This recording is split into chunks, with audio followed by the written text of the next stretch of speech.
What's up, guys? This week on Project Freelance, I have my friend Nic Bradly on the podcast. Nic is a photographer that I met in downtown Los Angeles at a photo meetup. He's a model, a photographer, and an actor. He does a little bit of everything like I do because, hey, we have to. We don't have a choice these days. But Nic, I wanted to have him on the podcast because he's a really, really cool dude. We connected because we were hanging out, hanging around, hanging on stuff, hanging off of stuff, taking photos together at these meetups. And if you guys don't know what I'm talking about, go back a few episodes, listen to the episode I did with Butch Loxton from LA. We talk a lot about those meetups there. We talk about them here. We talk about all kinds of stuff, secrets about the industry, getting screwed over, the inside scoop for you guys, everything Hollywood.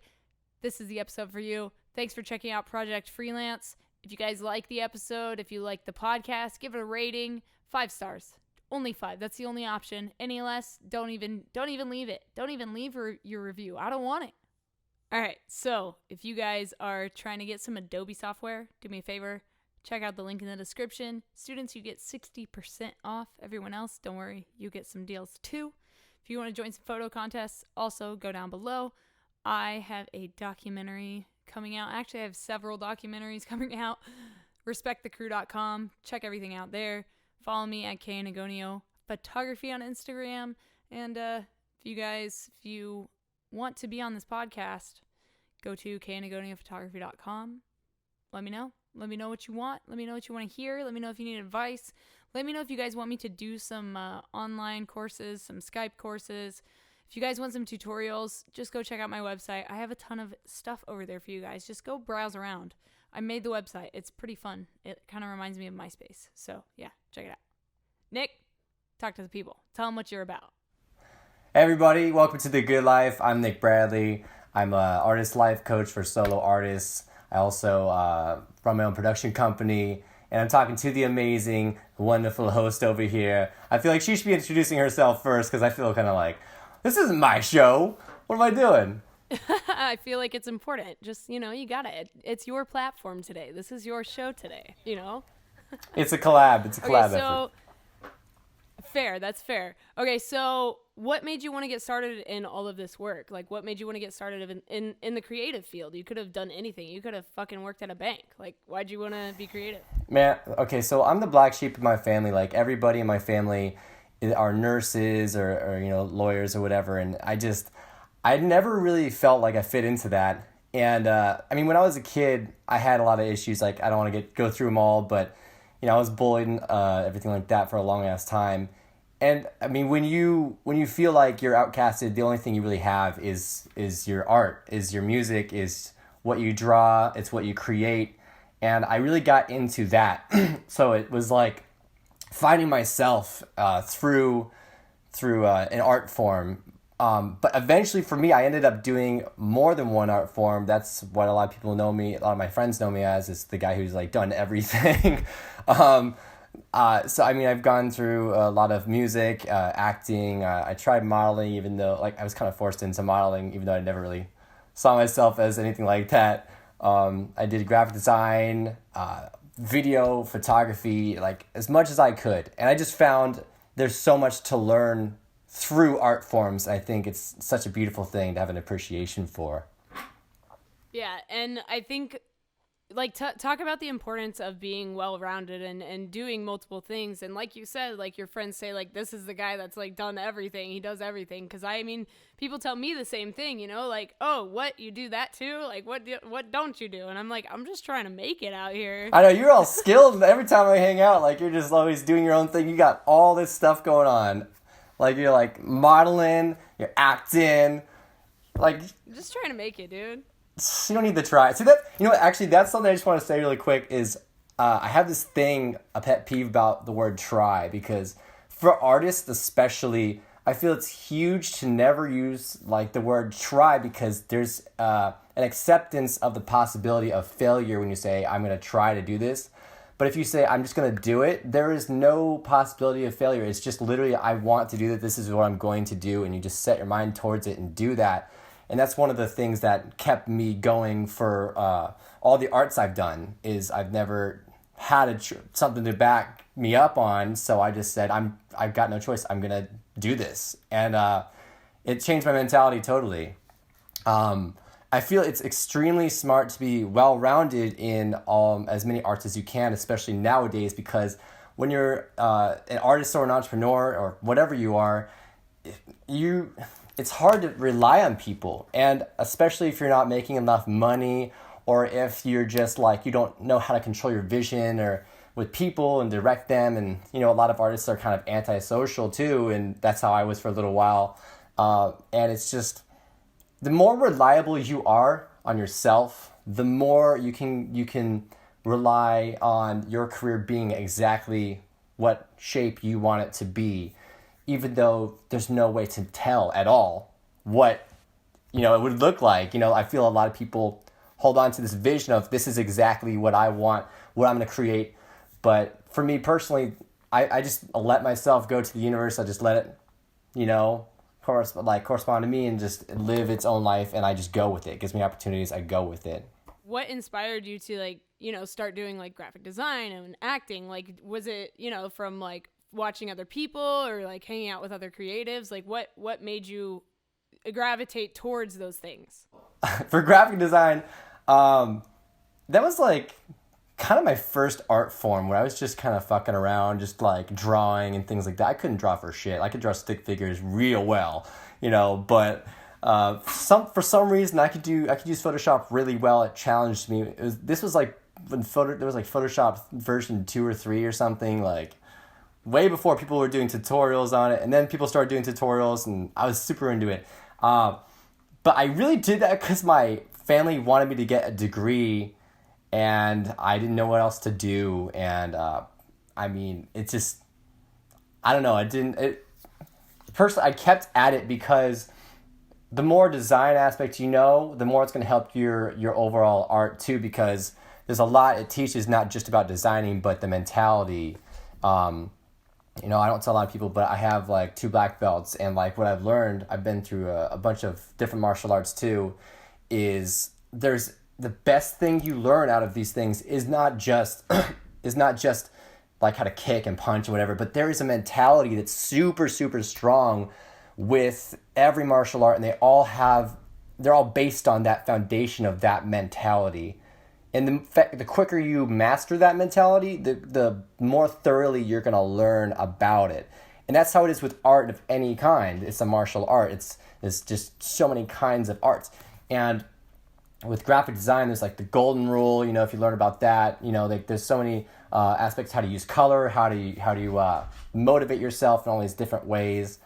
And I personally, I'm going to be honest, I got into all the stuff I'm into by accident because I didn't want to do it all. I so badly wanted people to rely on. I couldn't find anybody. People were so unreliable or fake with me or flaky, and I just said, okay, screw it. I'm just going to, I guess, learn how to do it myself because I just can't rely on people, and I want this to happen so badly for me. I won't let anything stop me. So I have to become the person that knows kind of everything a little bit here and there.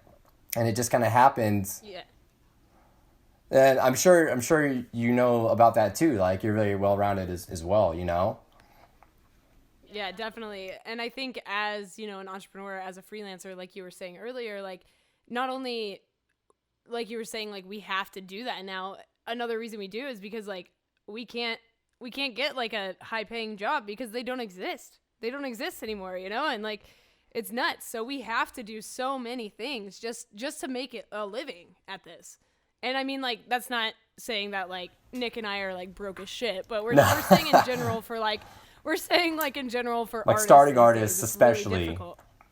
Yeah, and so a huge reason I think a lot of people start taking on these different art forms, like you said yourself, is because you're nobody's gonna do it for me. I might as well just figure it out. And I met a guy last night. His name's Peter Screeve. He does graphic design work for Epitaph Records. And he was at Motionless in White show I went to last night. And so I asked him how he got into graphic design, and he said, well, I mean, I had a band when I was younger, and I didn't want to pay anybody to make our merch, so I just tried to figure it out. And then it just kind of naturally grew from there. And the same thing happened with me, like I needed some graphic design stuff for like my YouTube channel and like my website. So I was like, I don't want to pay anybody. Like I can just figure this out. So, I mean, and the more you do it, the better you get at it, and now I make websites for other people. I make like templates for companies, and I'm not even a graphic designer. It's just like one of those like things I picked up along the way. So like, why not make money at it? Yeah, exactly. Like I started really getting into design too, even more in photography and video and all that with my bands. Like I've been in 12 different bands. Like I said, it's hard to rely on people, and I wanted to find who I was. I mean, started out in punk just to rebel against everybody that was fucking with me in high school and junior high. Like I was not popular, and I mean, it's just like, I was pissed off, I was just annoyed. I was like, fuck the system, everything, fuck everybody in my town. And eventually went into metal, pop punk, and rock. And then I went totally opposite in like hip hop, and then pop hip hop, and like EDM, and all these different things. But what I like I said earlier, like there's things you learn from that too that are more like, there's a cadence you learn from hip hop, and there's like a certain kind of lyrical message that of something in you want to get out really badly within each different genre. I think that's important, How did you get into it and everything you said? What, into music? Yeah. Man, I mean, I just, I grew up listening to rock and metal, and then when I was like 14 or 15, Victory Records came out with this compilation DVD, and it had like all their bands on there. It was like The Used and Atreyu and like all these bands when they were all still on Victory back in the day, so like that was like my introduction into the metal post-hardcore world. And then from there, like I discovered like From First to Last, and then as a joke, when I was at school one day, my friends and I were like listening to them, and they were like, yo, scream this part in this song, and I was like, haha, okay, like just fucking around. Oh, and you killed it?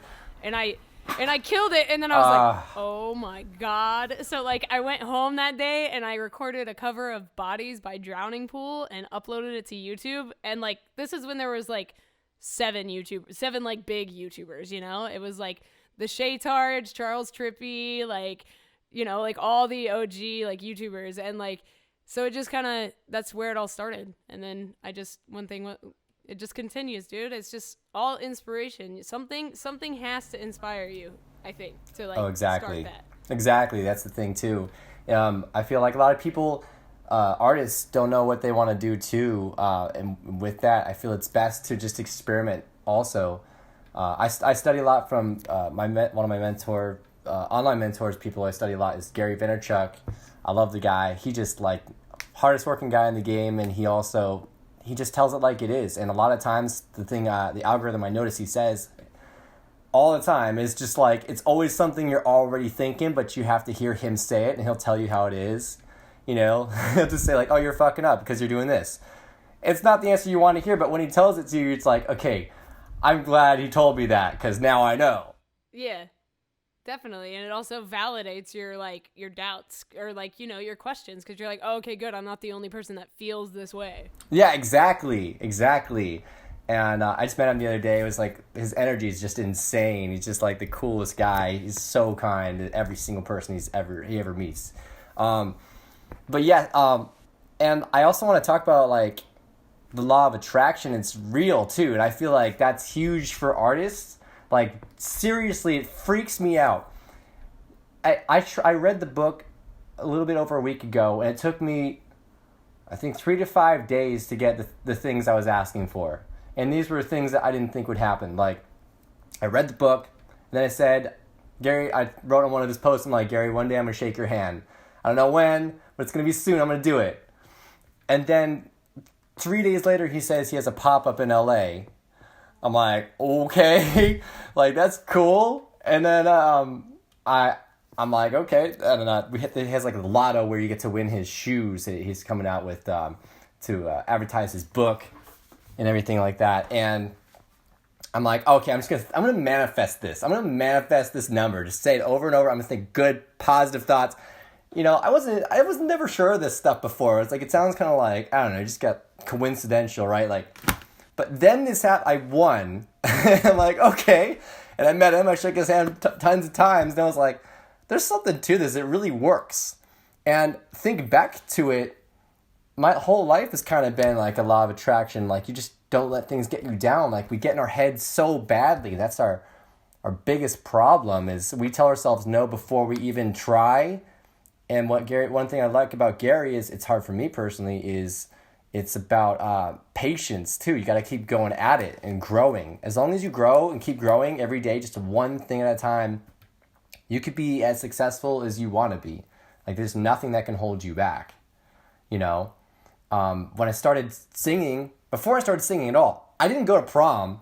I wasn't Mr. Popular, like I said. I didn't really care about that stuff. I was so anti that. I had Morp Day, anti-prom. And my friends and I, we went to the Roxy, and I remember looking up at the stage, and I saw this band. They were just performing. I was right in the front. You know, it was hot as shit, but it was like super awesome being in that zone. And I remember looking at them thinking, one day I'm going to be on that stage. And I didn't know how to play any instruments, you know, like nothing. I was just learning guitar, and I could just only do power chords. I didn't know any regular chords or anything, nothing. And I eventually played the whole strip a few times, and eventually sung on the X Factor. And I was never even a singer either. I didn't know how to sing. I just knew how to manipulate energy, you know. My friend and I, we got into the top 50 out of 10,000 hopefuls in LA. And we were just like, but we're not even like that talented. Like, why are we here? Like, and that's a huge thing of what I'm doing with my solo artist life coaching that I'm giving out, career coaching, is I'm giving all the info I know about, like, since I've done all these things on my own. And, you know, it was the branding. It was the how you brand yourself and how you push yourself and what you advertise to people mentally. There's so much to it, and I just want to share that so badly with people, and I feel like that's what really fulfills me the most with that. So, sorry if I'm going on a tangent, you know. But no, it's good. I love tangents. Tangents make this more fun for me, because, like, I know that you're like, oh, God, I hate talking about this stuff because it seems so boring and, like, obvious, but, like, I'm also learning, you know? Like, you're also teaching me shit that I don't know.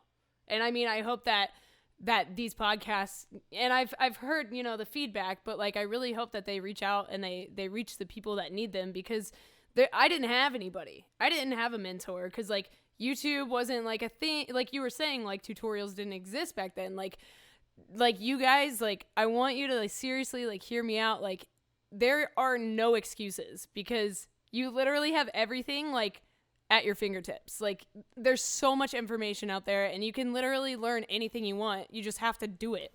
Exactly. I mean, like Nick was saying. No, go ahead. You know what you're talking about. You know what you're talking about. So, well, I want to talk about, so first of all, like, where are you from? Where's your hometown? My hometown is actually Castaic, a small trucker town.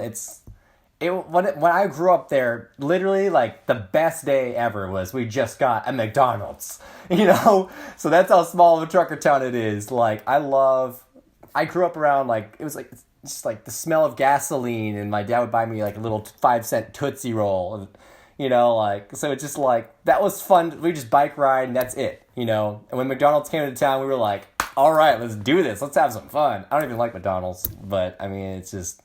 I'm just saying how small a town it was. But yeah, then I grew up out here in LA, and it's just been, like, great to meet people that are really, like, there's a lot of people that, you know, like, don't really know themselves or you know, try and put out an image of, this is my mask, you know, but to meet people like you that are really authentic and, like, just know themselves and have been through things, but also just use that more as a strength instead of saying, I'm just going to keep this to myself, you know, I'm too raw. Like, it's a beautiful thing. And I feel like the community, like, we go to Street Meet LA, you know, like, that, all those people, like, I love that. I feel like people should check that out. Check out Street Meet LA on Instagram. Dovey's, like, the man. Great guy. I'm just saying, like, the community is why I do these things, you know, because I feel like people fight for what's happy, and I'm just recently realizing there is actually a difference, to me at least, between happiness and fulfillment. And I feel like happiness is like a short term, like, oh, I'm happy right now. Yeah. Are you happy with your life? Yeah, I'm happy. But when you compare that to, are you fulfilled? It's totally different. And that's one of the things I asked Gary Vaynerchuk the other day. I was really curious. I said, it's actually in my latest vlog on my YouTube page, Welcome to the Good Life. And I asked him, how do you know the difference between when you love your job or when you are obsessed with it? And he just basically said, it's when there's nothing else you could ever possibly imagine doing, nothing that could top it. That's it. Like, that's what fuels you. That's the thing. So, and like I said, it's crazy how different fulfillment and happiness really is. And I've been telling some of my friends, like that have been kind of unhappy with their jobs, I tell them, you're not a person becoming a job. You're not a job becoming a person. You're just you. Those people that ask you all the time, like, oh, so, like, complete strangers, like, so what do you do? Isn't that kind of a personal question? Like, if people don't ask how you make your money, like, if people don't ask how much money you make, why would they ask how you make your money? It's not because of that. It's because they just don't know what else to say, or, like, it's not a genuine question. Sometimes they want to network, there's different reasons, but we're not about jobs. We're not alive to be a job. We're here to be us, and our lives, whatever happens on that journey is just what happens. No one has just one job in their whole life. You can be a parent and have another job. Like, those are jobs. Like, it's just a journey, That's just me personally. No, definitely. And then that does make me want to, like, pick your brain about social media then, because you said like you're not just a job, you're not just an advertisement, but essentially you, like, social media is advertising. So, like, where do you split the difference? Where do you I guess I could say, how do you balance your work-life relationships? Like friends and whatnot, or? Yeah, well, not only that, but like photo meetups and stuff. Like, how do you differentiate your work with your play, and like, how do you, like, for like people that you're with or dating or things like that, like, a lot of times they don't understand, like, why do you only just go take photos all the time? And you're like, because that's what I love doing, but, like, yeah, it's also my job. So, like, how do you know what I mean? Like, how do you find that balance? Personally, you just gotta live your damn life. Like, I don't really think of things so black and white as just, okay, this is gonna be for my job, this is gonna be for me. Like, everything I am is like a subcategory of me. So, the photo meetups we do, like, I don't see you as, I do like to organize people in a sense of, okay, this is a work friend, this is a whatever. But at the same time, like, I'm not going to associate myself with someone I don't see as, like, a good person in my mind. Like, if you're not treating people well, or if, like, it's just nothing on personal beliefs at all. Just how you treat people and how you treat yourself, And it's just, with jobs too, it's just like, I don't know. I don't really think of the dollar. I just love giving. That's why I want to do what I do as a solo artist career coach. And I feel like if you just give, the money will come. Don't fight for it. A lot of people say the saying, job is just, what was it? Okay, I'm trying to remember. It was just over broke. The job isn't supposed to be permanent. A job is supposed to be just like, okay, let me just get by to do what I got to do. Take care of what I got to take care of. A career is totally different, because that's what you see yourself doing. That should be the thing that is fulfilling you and making you feel like, I am so glad to be spending at least 8 hours a day doing it. Like, personally, like, when I had done all those things, like graphic design, videography, photography, and all those things, like, I was spending 12-hour days doing those things, and I didn't have a job because I just wanted to learn. I just wanted to really master that craft, and it was so worth it. Like, I didn't think of it as this is wasting time. I thought of it as this is totally like helping me get where I need to be, and I'm young, and I mean, so many people love saying like, oh, I'm old. But if you say like you're old every year, you've never lived a life young. You know what I mean? Like, I've heard 80-year-olds say, oh, I'm still young. That's who I'm going to be. I swear. That it's just like, I don't believe age is really a thing. It's just like, cool, because you don't know how old you're going to be. You can say, I mean, if you were going to die when you were 28, or whatever, then you could say, okay, I'm a third through my life. But see, that then in a sense, if you're 2/3 through your life, then you're old. But you don't know it. So we're not meant to know these things. And that's why I feel like it's irrelevant to me. I keep going off on tangents, man, but I just get so into it. What real jobs have you had trying to support yourself up until the point where you could make money doing the things you love? I mean, starting out, you could just do the simplest shit. It does not matter. You could just work at a grocery, it's good to get to know how to just work with people and socialize. It kind of forces you to be. My last job I did, actually, this is great inspiration for me. I was working at this club, and it was I don't want to say how I felt about it, but it wasn't exactly what they advertised. And, I had to end up doing a lot more crazy things. That's like, why am I doing, this isn't part of the job. Like, and I'm getting paid so little, and I'm kind of getting screwed over a lot. But I asked myself, I was bartending and doing bottle service and things like that. I had no problem. I wanted to be the best at it. That's who I am. I just want to be the best whatever I put my energy into, 0% or 100%. I don't want to half-ass anything in my life personally.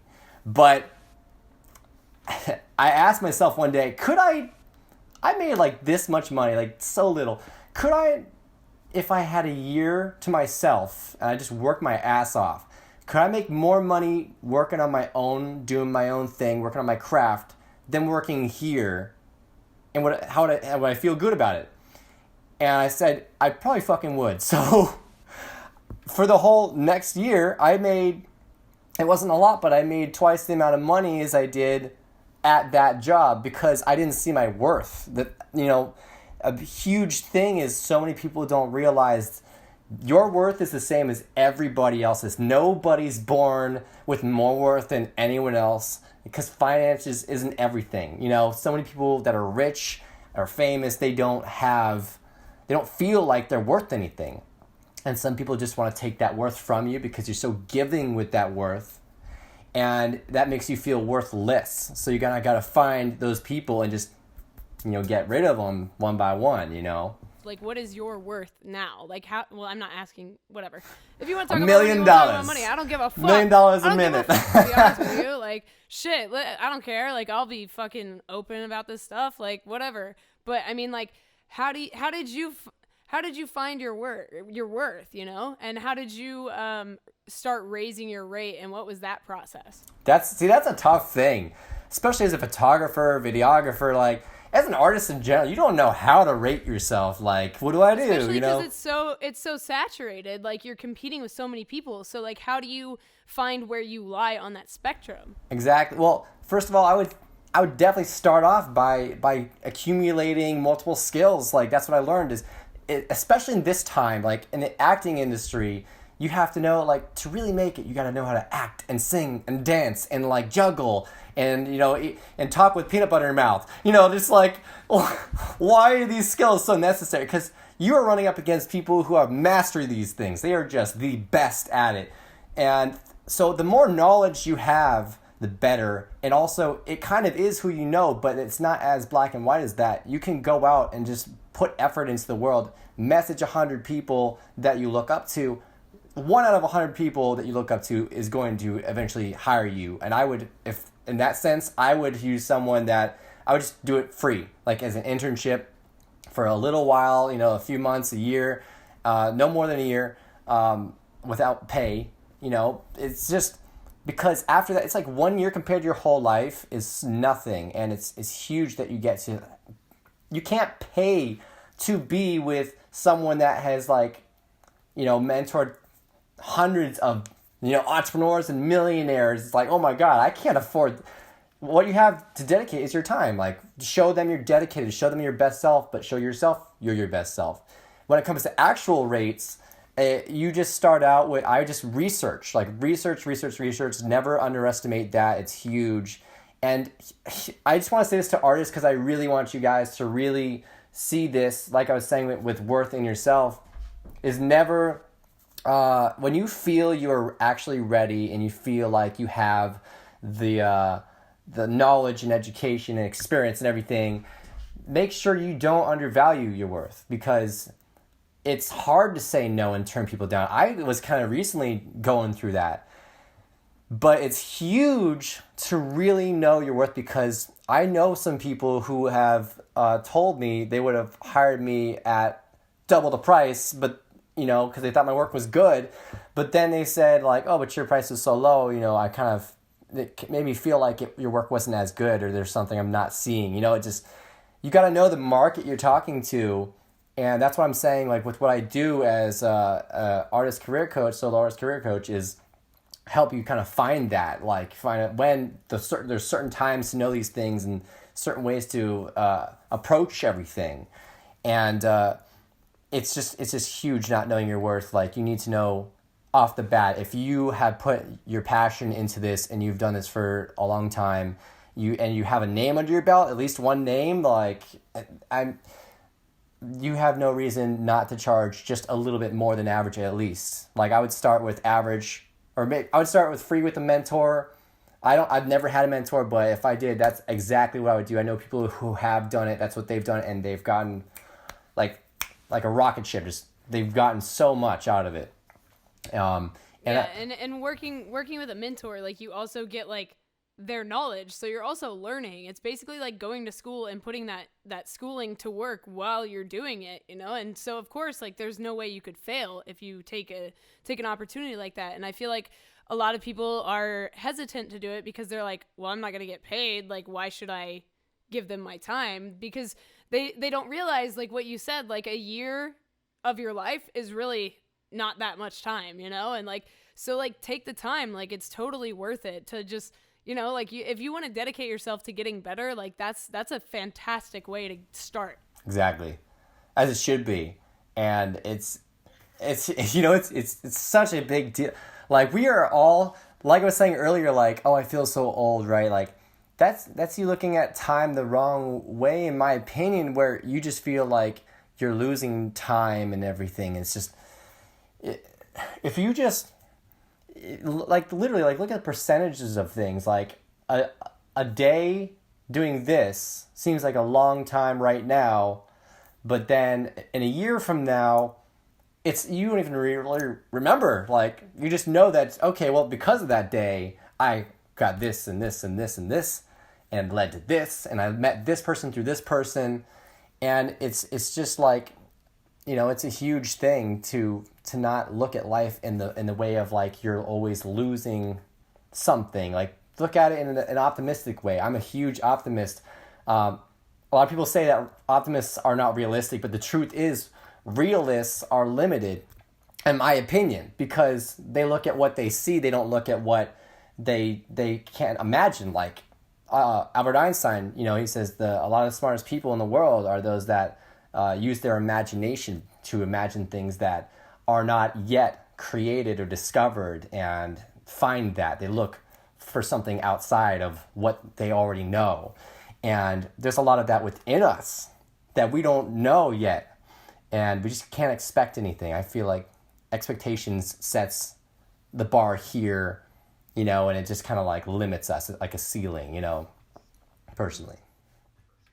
Definitely. I do want to ask you, so going back to your rates and things, so doing things for free, like, how do you justify doing that? For example, working with your friends. I like, for me, like, I will trade work with, friends of mine, but my question for you is, how do you go to your friends and tell them, like, hey, like, I need to charge you more money now because, like, this is how I make a living. Like, I can't keep giving you, like, the homie rate, Man. It's like, Especially like fucking bands. Like they're like, oh, but like we already fucking pay. I'm like, I can recommend people for you, but like I can't.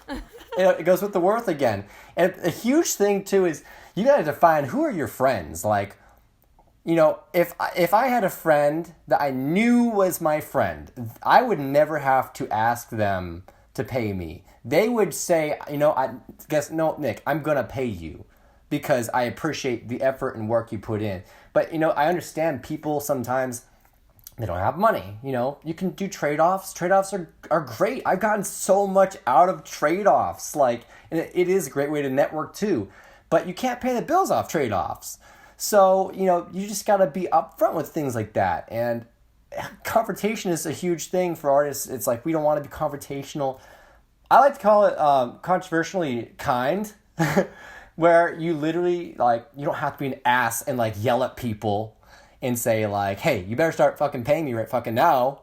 No. You can just say, hey, listen, I really, I know we've been doing trade-offs. I really appreciate this. But, you know, I have to work and I have a lot of clients. And if we're going to continue doing this, let's at least do half off and we'll move up. Because, you know, it's just, but you got to also know there's people that you can turn down too. You should be able to turn down people. Like, if they say, oh, we're friends. Come on, man, hook me up. You know, they have nothing like they want to do for you. Like I was saying earlier, that's making you feel worth less. They're taking your worth away because you're not identifying that that's someone who sees you as a free, like, piggy bank, just giving out free banks of energy. You know, like, that's your energy. That's all you have is your energy every day. Like, what I'm giving you right now is energy. I'm giving this, you know, and the more you give, the better. But you have to give to yourself first. Otherwise, you can't take care of anybody else. You know, it's a huge thing. So with payments with friends, personally, there should be an understanding in your mind of who that person is. And you should identify and trust your gut on that. And I wouldn't go too long without getting paid. But I would definitely, this trade-off's a great option for a little while, or, you know, they should have an understanding too of who you are and how you're risking your life to do what your passion is. How do you get on the X Factor? Did you go to an audition? Like, just curious. I'm just curious. Just the simple part of it is, you know, I heard they were having auditions in town. This is actually around the time that, like, one of my last bands I was in, my friend and I were like, dude, I feel like this music stuff isn't working out. Like, I don't know what it was. It was just the band thing wasn't working out between us. We're like, you know what? Let's just have like a last hurrah with us and kind of like see what we can do. You know, we weren't like supremely talented. Like I said, like, I've only been singing for like a few years at that point. But what we did have, what we were known for, was our energy. Like, we did not give a fuck. We just went out, we had fun, and the crowd had fun too. And that's what it was about. You know. I mean, I took singing lessons, so I wasn't terrible. I was decent.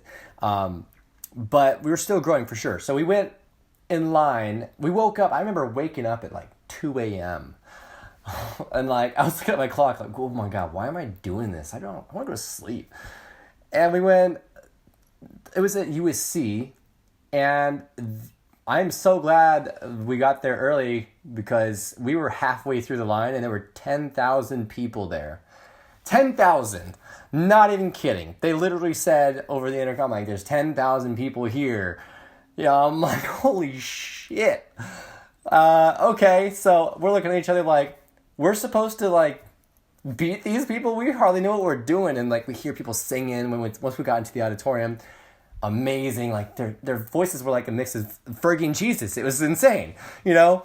But it was interesting. I noticed the solo singers were so egotistic and into themselves there. I don't know why, you know. They were like, go away, you know. And the groups were cool. Like, we were part of the groups. We were a duo, and we were just supportive as shit. Like, you know, I don't even want to win. You're just too cool. I want you to win. I'm gonna fuck up on purpose. So we ended up going up, and I can't legally say all the stuff that happens, but you to get into it, you just gotta keep your research on Instagram. Like, okay, what's going on? You know, what's going on? Like, where are the tryouts? Look it up. Why not? It's no different than any other competition or anything. It's just literally a huge televised thing, yeah, but you can find it the same way as any other thing. But always get there early. Trust me on that. Please get there early. Oh my God.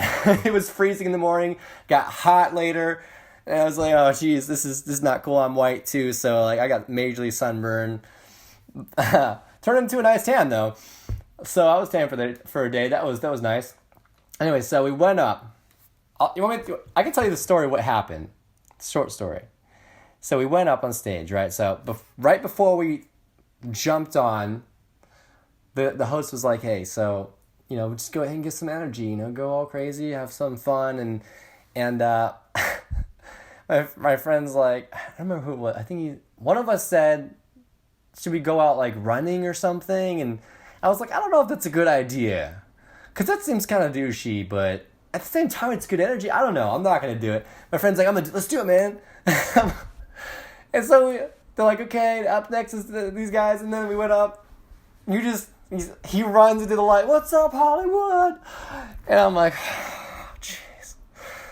And you just see me like walking behind him like, oh God, okay, here we go. And you see the crowd, you just see 2,000 people in the audience. They're just laughing their ass off. Because on top of that, like, I know our branding. Like, I knew how to brand us to get us to that point. And, we took the kind of comedic different route. Like, we were wearing, like, pants with, like, tuxes on the upper area. Like, it was funny as shit. And he was wearing a backwards hat because he was rapping. It was just something you never would wear, but we were like, you know what? It doesn't matter. It doesn't matter. We're going to get our name out. We're going to be remembered. That's how you just got to differentiate yourself, We can gain respect from after that. But the whole crowd's laughing at us, right? And then after that, Demi Lovato was there. Simon wasn't there that day. Demi Lovato was there. Kelly Rowland was there. And Paulina Rubio was there. And so what happens is they're just kind of like going all out, like making fun of us, like, you guys are like jokes or whatever. And I'm just in my head like, I'm going to show them. That's how I am. I failed so many times in life that there's no option but to like use that as fuel. That's a huge thing. I love failure, by the way. Please get addicted to failure because you will not be successful if you do not know how to continually fail and just keep getting up like Rocky. Like it's so true. And anyway, so they're like, okay, we're just like, okay, we're going to start the song. We're good. We got this. Okay. So just a little pre-thing is to audition. We originally got the part on the show from, we were singing Mike Posner's Cooler Than Me. That got us on there. And my friend was like, dude, I don't want to do that song. We should do a different song. I'm like, I don't know. I feel like we should stick to the song we got here with. And he was like, I don't want to do it if we do. I'm like, okay, fine. Okay, well, let's just do it. I'd rather not, but okay, let's just do it because we're collaborating, right? So we learned a new song, Billionaire by Travis McCoy and Bruno Mars. The rapping was kind of intricate in that song, so, but what happens is, okay, we start the song, and it's just like slow, how it starts, and then it's just like, bam! That's where we go all out, like jump, like go crazy around the stage, do some spin kicks and shit, just like, bam! Because we're starting out on punk. This is how we are. We're punk people with pop music, and the whole crowd just goes, whoa, whoa, like they're surprised, like they thought we were jokes. They thought we were complete jokes. And like even the judges were like, oh my God. We're just having a blast. It's going great. I'm loving life. And then all of a sudden, I hear like the vocals stop, like the rap vocals stop. I'm like, I look at my friend and he's like, he doesn't know his lyrics. I'm like, oh shit. Oh, fuck, I'm in front of 2,000 people right now and like 3 huge ass celebrities and we're about to fuck this shit up. Okay, so what happens is I'm thinking in my head, all I can think of is, I know it wasn't my job to memorize his lyrics, but maybe I should have memorized his lyrics. I just thought of this, like, maybe it would have been great to do that, you know, just go a little bit of extra mile here. So I know like a couple words, do it, I'm hoping the song just ends on its own, and I started like, nah, nah, nah, nah, nah. And then I was like, I'm sorry, I don't fucking know. So, and the whole crowd goes, oh! We were just like a swell of emotions here. We're playing with people's emotions like a fucking Mexican soap opera. So it's like, after that, you know, the song stops. Kelly Rowland says, you guys, you don't know the lyrics, you messed up, you know, it's not going to work out. It's going to no from me. Then Paulina Rubio, she just looks at her and says, oh, yeah, I say no too. You know, I'm like, you know, it would have been great if you just, like, at least thought about it for a second. Like, you just went with what your friend said. Okay, well, all right, fine, that's fine. That whatever. And then Demi, actually, she was the coolest. You know, Demi was cool. She said, she's like, well, I mess up on stage all the time. Like, you know, it's just part of being an artist, and that's how you grow. Like, that's how it is, you know, and like, I personally, she actually put, like, it's not that they said no that bothered me, it's because they didn't really have any good points. Like, when I went to school, art school, like, I went to 4-hour classes, 2 hours of each class was constructive criticism. They make you built to take criticism and think, you know, what the right thing is. So I was like, she was actually giving constructive criticism, and she was saying, you guys have the brand, you guys have great energy, I like you guys are pretty talented, you know. So I'm going to say yes. Unfortunately, 1 out of 3 it's going to have to be a no. So at the end, we're like depressed as shit, and we're like, oh my God, we didn't want to do music ever again. It was the worst feeling ever. And what happened was we went outside, went to like my car. I was like, all right, I'll just drive us home. And on our way out there, this kid came out of nowhere, and a crowd of people came to us and like, oh my God, you guys were so great. I'm like, wait, you thought we were great? Like, but we messed up. Didn't you hear? Like, and they're like, no, I thought the mic went out. You know, like, you guys have a lot going for you. You should just stick with music. Don't stop. And I learned from that. Just, you know, don't get in your head and be extra prepared and give it your everything. That's when I learned my 0% to 100% rule, where it's hugely important to give your everything to what you're doing. Don't half-ass anything, because that's like, it's just like pointless. Your energy is wasted on things that will never be, you know. It's better to go for a sure thing than to mess around with a bunch of things that isn't really going to get anywhere. But I've been talking like the whole time. This is all your show, so just...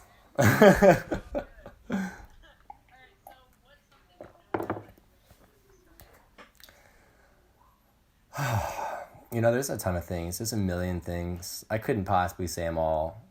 But I feel like we've covered a lot of good points. But at the same time, I think the most important thing, truly, and I hate saying it because it sounds cheesy and shit, but is to know yourself and to just be true to you and know your worth. Because I always say this to people.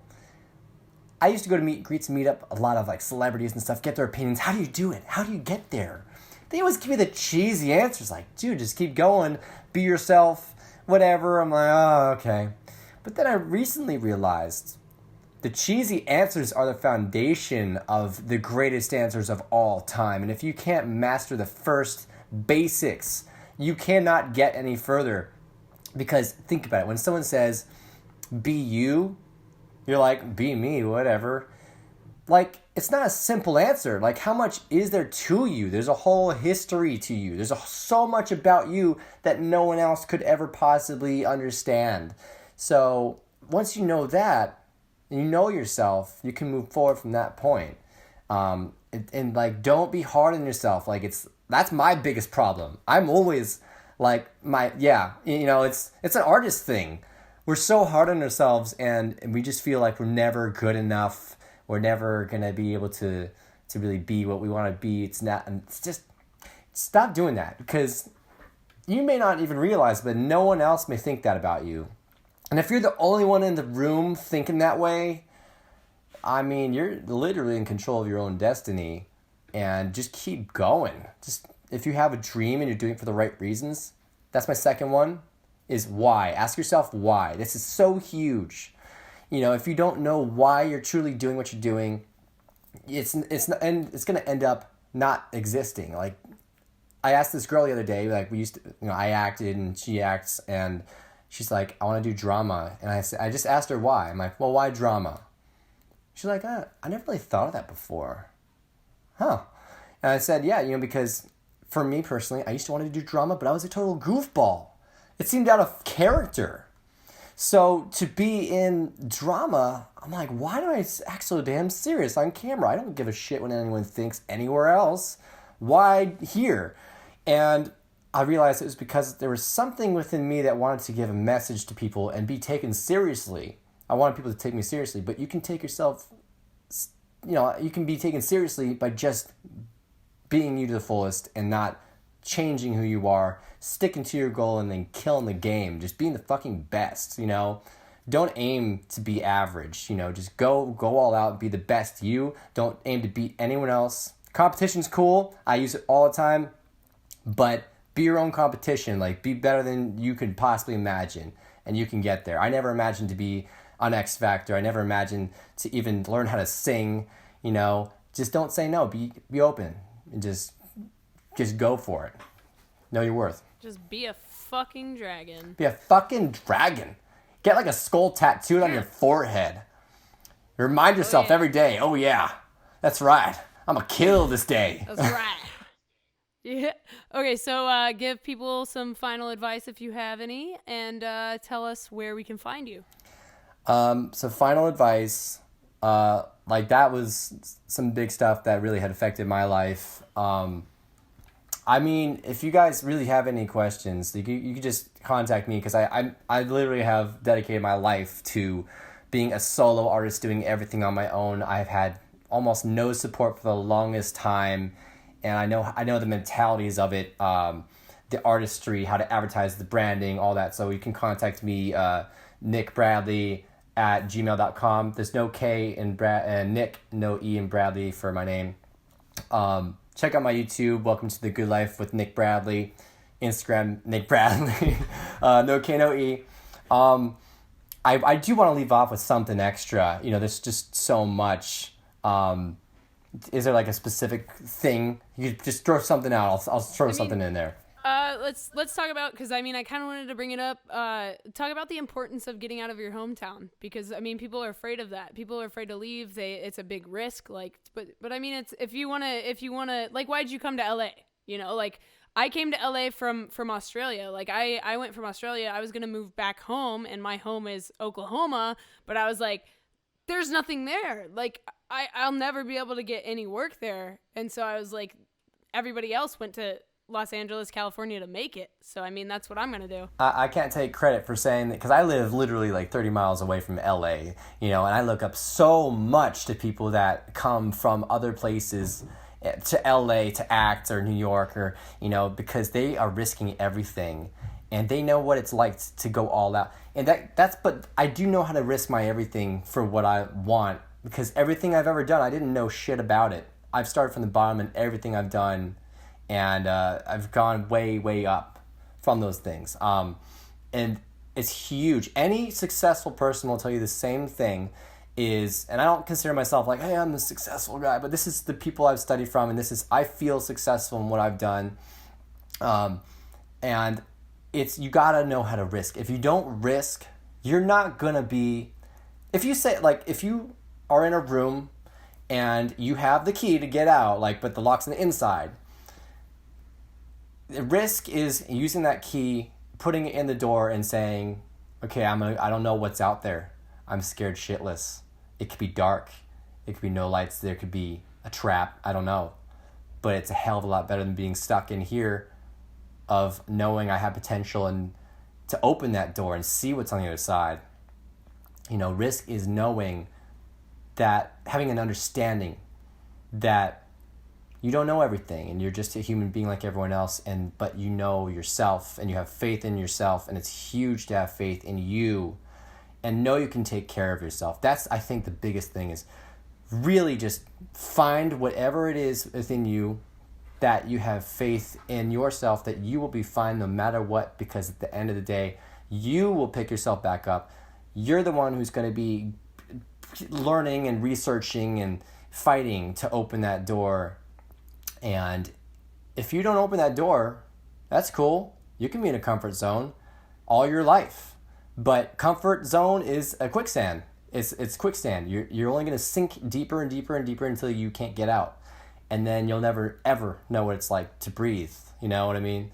Like, these are like lyrics, I feel. Like that song right there to me. It's like, yo, 2019, look out for Nick's book. It's going to open the door. Open the door. It's just like a door. It's a motivational book. The picture's just going to be a door. The book will be a door. So you open the door, and you got to like put a fucking key in it. It'll be like a locked journal kind of thing. Hey, that'd be cool. Like some bullshit. I might do that. Cool. I might do that. That might be cool. And I'll have a tutorial on the last pages. I better get some royalties. Okay, this is proof right here. You got to get the royalties now. Like, I'll have a tutorial in the back of like how to open a door. Like, there you go. But yeah, so I feel like I said, have faith in yourself, and like, because no one else is going to have faith in you as much as you possibly can, and you can give yourself the absolute best. No one else can. You know what I mean? Everything in your life, everything is up to you, no matter the struggle. I've overcome the struggle. I'm sure you have. There's people I've heard of who I've been inspired by who have no limbs and are working out in the gym and throwing tires around. There's people who are, you know, like, have so many issues, have overcome so much, and those are the people you look up to. Not the victimization, but the fact that these people don't need anyone else's approval. They don't need it because they have their own approval. You don't need to get anything from anyone else but yourself. And when you do that, there's just a strength. And everyone sees that in you and thinks, I love this person. They didn't need any of my attention, or they didn't need to say, like, I'm a victim and, you know, this is happening to me. Like, they're saying, I don't care what happened to me. I don't care if I'm black or white or Hispanic or a boy or girl or trans, whatever. It does not matter, because we are all flesh and bone. That's what it comes down to, you know? And we all have the same powers as anyone else to do whatever we want to do. And we are our own destiny. Bam. I want to throw a pen after that. Just like. That's it. Drop it. Drop that pen. Mic drop. That's it. Hey, man, thank you for coming on this podcast. I appreciate your time and all of your wisdom. I learned quite a bit. Of course, I would love to hear more about you. I need my own podcast so I can interview you, because I'm not personally one of talking about myself so much. I love learning from people. You know, that's how I learn, and it's awesome being a friend of yours. I really appreciate it. You're always so kind and giving and caring, and the fact that you're doing this is so huge, because you care for the artist, and that's huge. You know, I've always felt the artist needs more and more support. You know, so absolutely. I appreciate that. And like. Yeah, and like, I didn't want to have like necessarily, you know, like super famous fucking celebrities on here, because like you've already made it. Like, you're still working, but like you're already, you know, at that level, and like I can pick your brain about how you got there, but like I want to talk to somebody that's still growing and still building, because like I want to be able to check back in with you maybe a year from now and see like, how have you grown? Like, what have you learned since we last spoke, you know? Because for us, for artists, all we do is grow. That's all we can do. Oh, exactly. So if you guys want to follow my journey, check out my YouTube. Look up Nic Bradly, Welcome to the Good Life. Follow me on Instagram, Nic Bradly. No K, no E, remember. And I'm just going on a journey. I'm just doing everything. I'm dedicating my life to inspiring the artists and like helping people follow their dreams. That's, I feel like, what my calling and my fulfillment is. And I just want you guys to join my journey, and appreciate you guys for doing what you love. Don't ever give up on what you love and what fulfills you, because that is probably the biggest thing you can do for yourself. Guys, go check out Nick's show, Welcome to the Good Life, on YouTube. He's going to do some incredible things. He does a lot of acting. Find him on Instagram, Nic Bradly. Keep up with the guy. He's absolutely incredible, and I have loved getting to know him and can't wait to see what he does from here. All of his links will be down below. Everyone that we've mentioned on this podcast, they're also going to be down below. If you guys are trying to learn some more, go to kanagoniophotography.com. I have a bunch of tutorials. I have blogs. There's actually a blog about this podcast itself over there that I wrote. I write one with every episode. They go together. Thank you guys for checking out this week's episode of Project Freelance. I will talk to you next week. Thanks, Nick. Thanks, everybody. Please leave it a 5-star rating and leave a comment. Let me know what you guys think. If you guys would like to support me further, head to respectthecrew.com. I am currently editing a 6-part documentary series about touring crew members. I have a GoFundMe set up. I am giving you guys the chance to get prizes and, perks such as t-shirts, custom tour laminates, a wall banner, Skype sessions. You could be a guest on this podcast. Go check it out. Head over there. Thank you guys for the support, the love, and for the listens. I appreciate it. Share the podcast so more people like you can hear about it. And I will talk to you guys next week. I'm your host, Kate Anagonio. This has been another episode of Project Freelance.